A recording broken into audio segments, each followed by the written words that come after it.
Well, good morning, everyone, and welcome to the National Literacy Trust event with my friend here, Tom Palmer. Hi, Tom. How you doing? Hi. Morning. Good to see you. You too. Thank you for joining us today for this very special National Literacy Trust event. I'm Jim Sells, and I'm pleased to be here to launch our activities for schools to use in and beyond Refugee Week.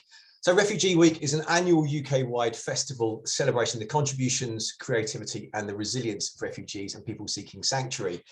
The theme for this year is healing. And today, Monday the 20th of June, is World Refugee Day. Today is also when we're launching our Refugee Week resources for schools with this event. And we really want you to get involved, please. So, and this is a few ways that you can do that. So we want you to put your questions into the chat. So questions for Tom, put lots of questions in there, please. You can also ask for shout outs for your school or for pupils, and we'll do our best to say hello to you. Absolutely. We get through as many of these as we can because we're really pleased that you're here. So thanks ever so much for joining. You can also interact for a few polls. So keep on your toes, everyone, basically. One request. Please make sure that your Zoom name is your school name, not your teacher's name or your teacher's child name, as often happens. So just make sure you've got your name of your school, please, for your Zoom name. That would be great. Thank you. I can see there's loads and loads of stuff coming in already. And let me have a quick look at so we've got Penkridge Middle School, and I'm just going to cheat a little bit and look at the chat, which is not what I'm supposed to be doing. Got Oakwood Primary School. Hello there. Good to see you. We have got Wirral Grammar School for Girls, Angmering School, Tiverton Academy in Birmingham, Bolnor Village Primary School. Hello there. Frederick Bremer, Hutton Grammar, Our Ladies from Perth, presumably not in Australia, but it is, it's International Refugee Day. So let's say hello to you there. Okay. Time at last to introduce Tom, who is well loved for his books about sport and history and has a great reputation for realism in his work. Owing to the thorough research that you do, Tom, really, I think that's a lot of what goes on there. Thanks for coming along today. Thank you for having me, and thank you to all the schools that are saying hello now for being part of this. It's really important, and we're thrilled to have you along. Thank you. Thanks, Tom. Quite right. Yeah, so we're going to ask you some questions. Everyone watching, please put your questions into the chat. Get it going now. We'll get onto your questions as soon as we can.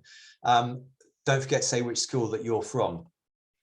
All right, I'll start with one. So Tom, what are you doing with the National Literacy Trust this week? Well, this week for Refugee Week, we've set up various resources that could be useful to you in school. The main one is a 5-part story, which follows a story about a Ukrainian family whose children go to a school in the UK, having come over here to the UK as refugees. It's kind of from the perspective of one of the children in their class, and it's based on various resources that I've been using. When I write stories, I like to base my stories on facts. So the first chapter is based on a TV interview from Good Morning Britain, and other chapters are based on a podcast, one on a photojournalist, and first of all to make sure we're being authentic, telling the story of Ukrainian refugees and not just making up something, but also to show you what resources I've used as a writer to develop a story about something I've never experienced, but to try to write a story for you. And finally, we're making those links available to you, the sources that I've used, but also we're setting new writing challenges that relate both to my chapter and to the source that I've used as a writer, and they vary as writing challenge. One of them is only 2 words long, for instance. Some are a bit longer, but we've tried to make them a bit different to the usual writing challenges that we've done in the past, Jim, aren't we? Yeah, absolutely. So there's a good range, just schools so that you know as well. So all these resources are live now on the website, and Tom's challenges are live on the website, along with some supporting videos as well. So please have a go at these challenges. And Tom, we're going to talk a little bit later on, aren't we, about how you can send those in to us, and we can get you involved in that, because we're looking forward to seeing some of your responses. And we may even be able to shuffle out a few prizes as well, I think, for that. Okay, Tom, Another question, and please, I can see some questions coming in, so I'm just going to wait for them to come through, and then we'll ask some of your questions as soon as possible. So just to give you a couple of ideas really about questions too, because it can be quite hard, can't it, Tom, to come up with questions for authors. Suddenly you're on the spot, you're in an online session. Yeah, but I think like just ask what comes into your head, especially to do with what we're talking about, like, and anything you want to ask, you know, like if it's something that's on your mind, ask, because that's the point of, I think when I met authors before I was an author, just talking to them and realizing they're just normal people with normal people answers, it's a really good way to go, because we can all be authors, definitely. Absolutely, and we're going to get you all to be authors this week with the resources too. So thanks, Tom. Some really good ideas about how to think about what questions to ask. Just be yourself and ask what you wish. Tom, going back to the resources and what we're up to this week, big and small question, why are you doing this? But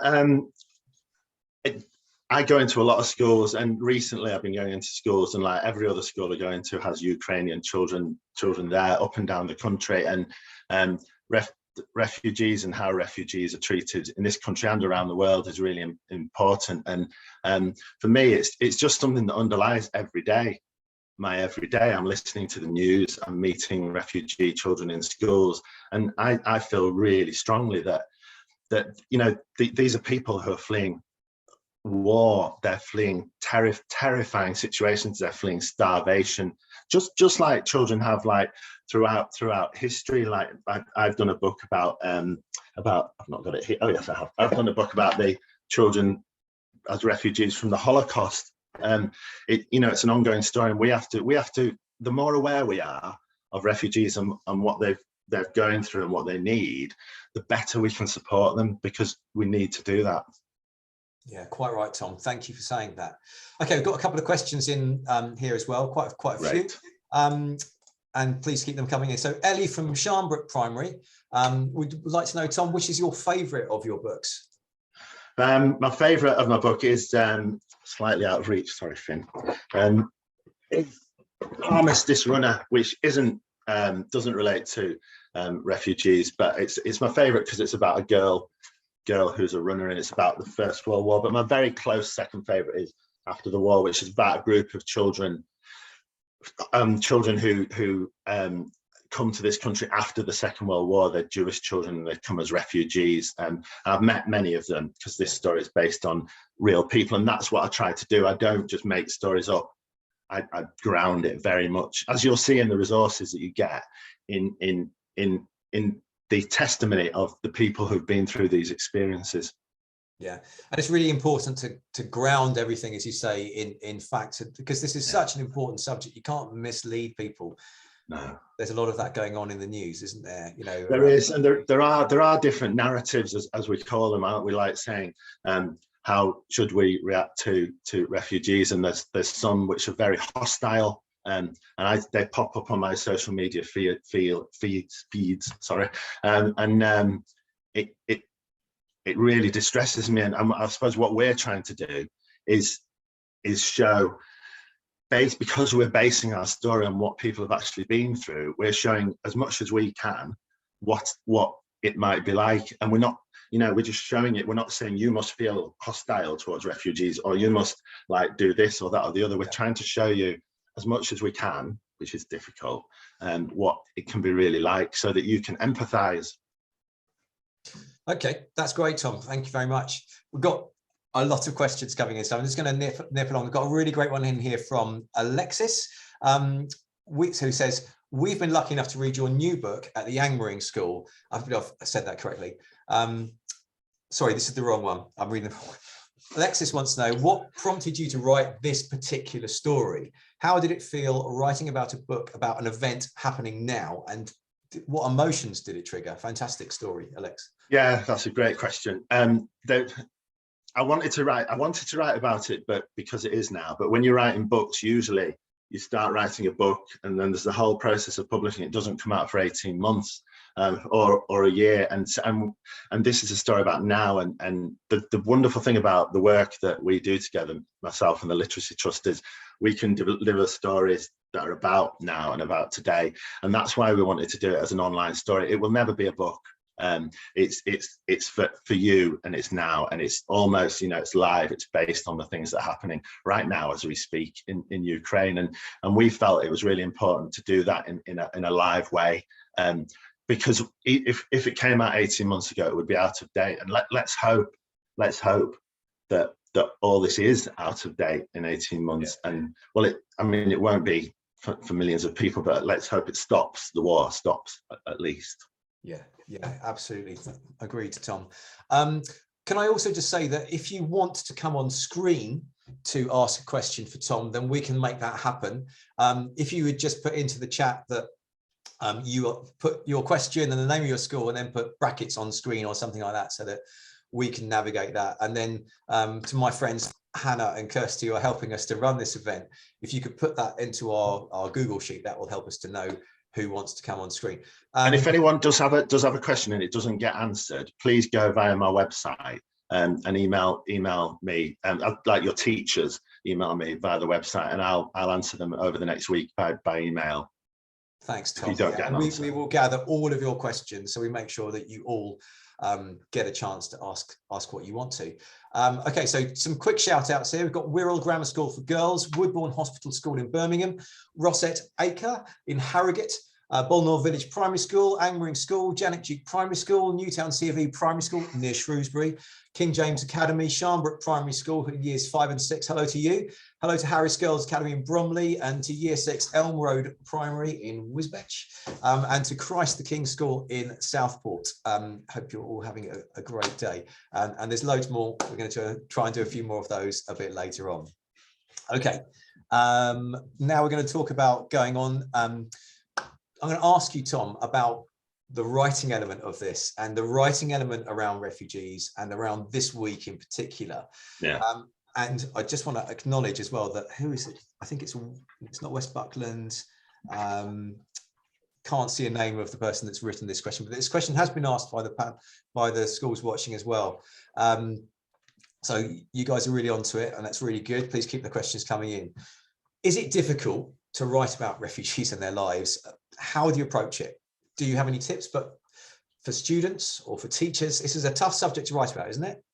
It is, yeah. I mean, it is difficult, but I suppose it needs doing, doesn't it? But I've worked out how I go about it, and it might be different to other people's, and it might be right or wrong, but that it's what works for me. Is that I like, as I said before, I base the stories about refugee on their testimony. It's like I'm using, like with After the War, I used the biographies of 2 of the Holocaust survivors and put their stories into the book. I met them, I talked to them. I will base it on other people's. So it's going back to that thing which I've already said, but like not making something up. You can make stories up, and people they've made up stories about the Holocaust and other really important issues. Like, and if I wrote something and just made it up, and a refugee family read it and it misrepresented their experience, I'd be absolutely gutted.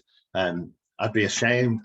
So I absolutely base it. And with my next book, which is coming out which is called Resist, and it's about it involves refugees in Holland escaping from major battles that are not dissimilar to what's happening in Ukraine at the moment. I'll find books like this. This is a book that's by a Dutch girl who lived in Arnhem, which was a place which got a terrible battle happened in, and she ended up as a refugee leaving her town. And this is a diary she wrote as a child. And if I can find a diary of a child going through a situation, I will base it on that. Obviously, that's quite hard to find with Ukraine because it's so current. So that's why I'm using things like podcast interviews, photographs, and other resources, and news articles and things like that, where a journalist or a podcaster or a YouTuber has gone and talked to the people, and then I'm using and acknowledging the work that they've done by getting close to the people who are experiencing. And that's the bottom line with me, not making up stuff that could, like if something bad's happened to you, you don't want it to be misrepresented to other people. And that is happening, like Jim said at the beginning, in the news. Certain TV channels and newspapers tell outrageous stories, which make some people hostile towards refugees, and I think it's shameful. I agree, Tom. Thank you for making that really clear to us as well, and some really good tips there for everyone in terms of how to write. I'm just going to sort of emphasize one of the points as well. It's because, you know, within literacy and within literature, we tend to think of written testimonies, don't we, here as a sort of go-to, but you've talked about podcasts, you've talked about Good Morning, you know, breakfast newscast, news information. So there's a real range of sources that you go to, aren't there? Yeah, there is. And I think that's really important. And with this in particular, we wanted to do that to show you that there's a range of resources, because there are newspaper articles and there's books, but I've been listening to a podcast of just ordinary people from Ukraine being interviewed, and there's about 20 to 30 of them. And it's the raw material, and it's like when we see the news and watch the news and read newspapers, it's been edited, it's through someone's point of view. It's a newspaper or TV channel might have a political agenda, a way of they want to put this forward, but like listening to a podcast of real people who've just been through what's happening in Ukraine, telling their story, who are still going through it, still wondering whether their parents are still alive, they don't know, and they're being interviewed. It really takes you as close as you can get. And it's called, in historical research, it's called a primary source. So my books, they're not primary sources, they're my manipulation of a story to tell something to you, but it's gone through the prism of me. And that's why, like, even this story you're reading now, that's gone through my way of looking at the world, so that you can get closer by looking at the sources we presented with you. You can get even closer to the truth and what the real experiences of these people are, and that's really important. And I would definitely, I mean, some of them are age appropriate, but definitely I'm sure your teachers could find some of the podcasts, for instance, that you could all listen to. Yeah, thank you, Tom. We're also going to talk about the different texts that you're working with there, and we've got a poll which we're going to ask about how you guys who are watching out here, if anyone has ever read a book about refugees. So can we share that poll, please? It would be really interesting to see if which of you have done that. Thanks ever so much there. So you can see that now. Have you read a book about refugees before? You've got a few choices there, so hopefully you can all see that. Tom, while we're just giving people the chance to have a go on that, are there any books for this audience that you think might be useful? I mean, we've talked about some of your titles there, but are there any others? Big pile there. Go for it. And just to say, someone's asked about links to the sources. The links to the sources that I've spoken about are in the materials, definitely, so they should be there for you. Yeah, I mean, I think Elizabeth Laird is astonishing. She writes about refugees. She goes and works in refugee camps. There's no one better than her who really knows what she's talking about. And I read her to learn from her, because she actually goes to the places and lives with the people and tries to help them, and then writes their stories. I've read other books like to do with this is about a girl from Aleppo in Syria who came over to live in Europe in a rubber dinghy over the sea. So I read, and that's I think that's written from I can't quite remember whether it's what age appropriate it is, but it's about a young girl who's disabled who fights to come over to Europe. But then going back as well, like refugees, like they've been an issue throughout history. And in the UK, like this has got Iron Age refugees in it, escaping from the Romans. This has got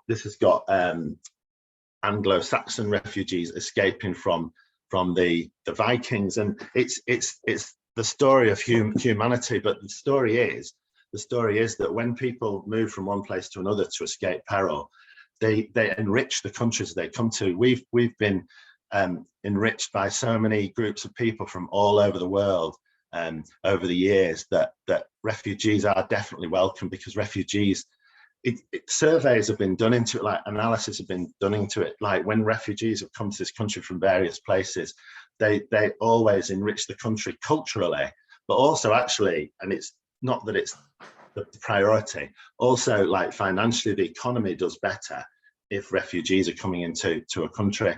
But more important, like those people are safe and don't have to feel afraid as afraid as before. Yeah, I just so agree. Happy to openly so agree with you there, Tom. It's just, this is something that, this is what we can do to help support people who are really struggling. And, But really sorry, I would say Elizabeth Laird, her books, check them out, because she's outstanding. Right.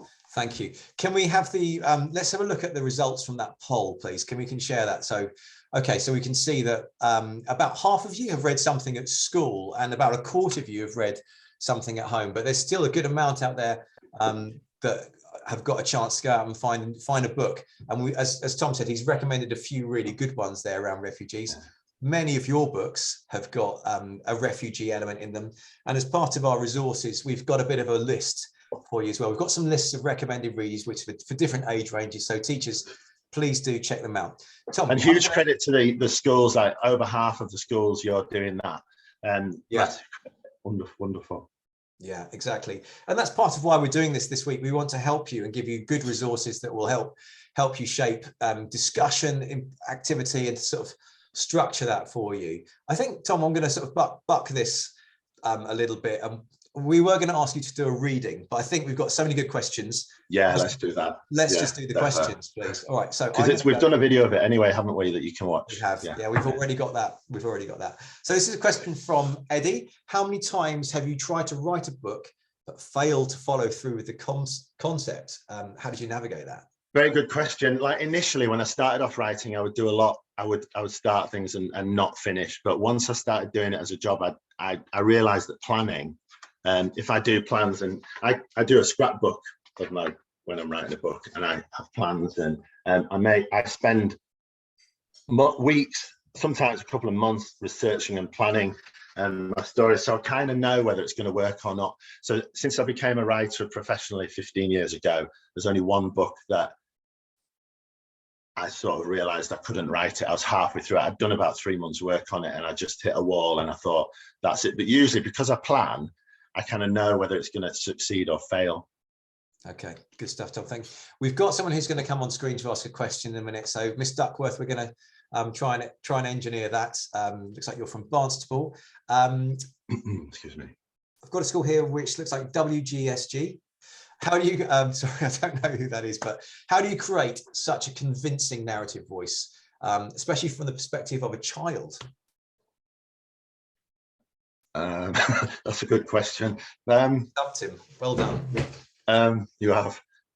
I read a lot. I try to listen to other people. I suppose it's the same answer, like that it's based on real people's experiences, maybe, but or maybe I'm thinking of what I was like as a child. Do you know? Yeah. I'm not.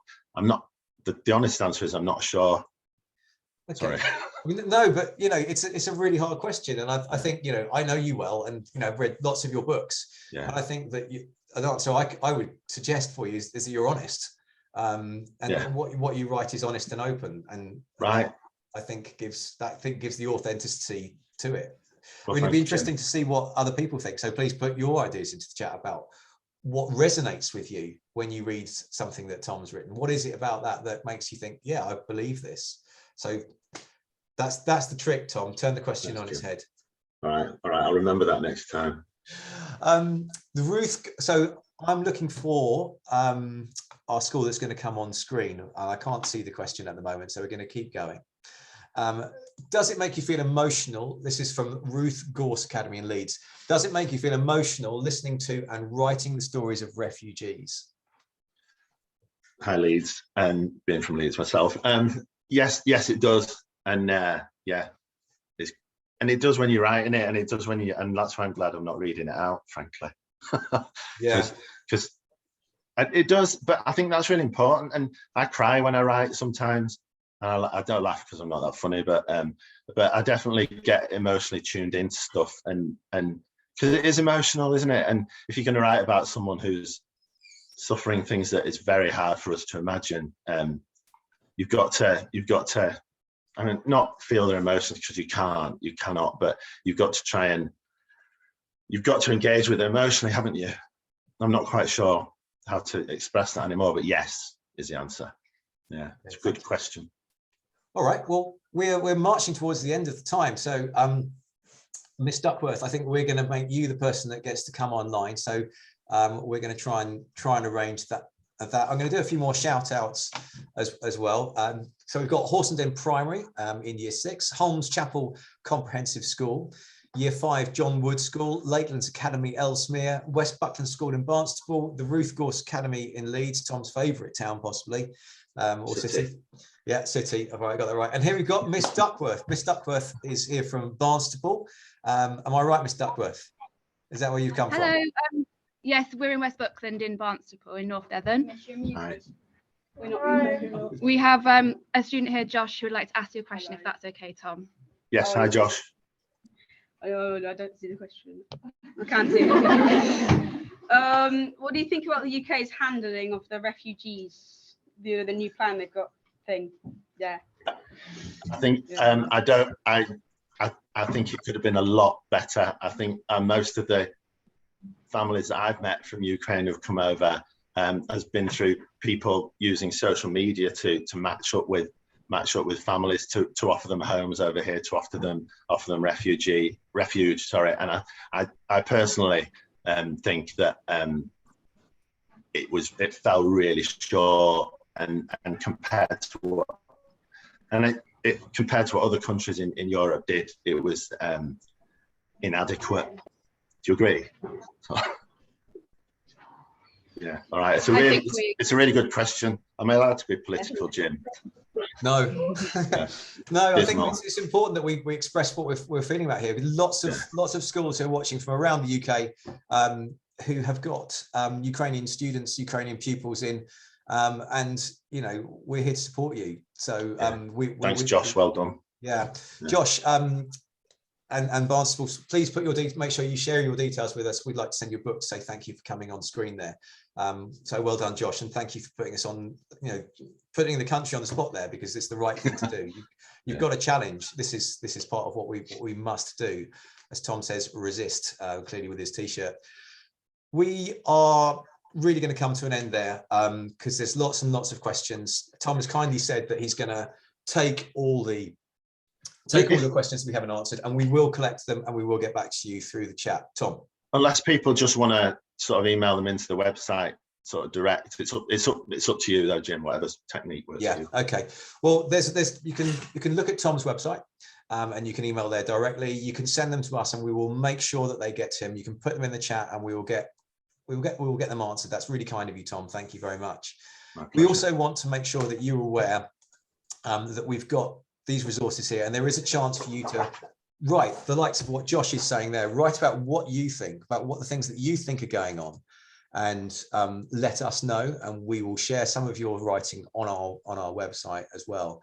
But Tom, I'm going to sort of do a few thank yous now. We're going to wrap this up, but before we do, just to remind everybody that these resources are there, free, online, now available. The story is there. It's a 5-part story, isn't it, that we can read out? Yeah. One day, every day this week if you want, or whatever. Okay, so what's the name of the story, Tom? It's called The Girl in the Lewandowski Top, and it relates to the Poland and Bayern Munich player slightly. Yeah, exactly that. And there's chances for you to put your own pieces of writing. As we say, we'd really like you to send them in to us, and we will make sure we can sort out some prizes for you, those of you that send something in. A big thank you to our funders. We wouldn't be able to put any of this on without your support. This is always for free. This is for schools. This is for refugees. We really want to support you. We want to help you. So thank you very much to the Marks Family Charitable Trust, to the Association of Jewish Refugees, and the Blue Thread. Thank you so much for all of your support, because you have enabled us to create the supporters and to help support schools. So thank you, Tom, ever so much for coming along today and sharing all that, giving your tips for everybody and your ideas. Thank you, and thank you to the National Literacy Trust for supporting such and engineering such projects. Thanks, Tom.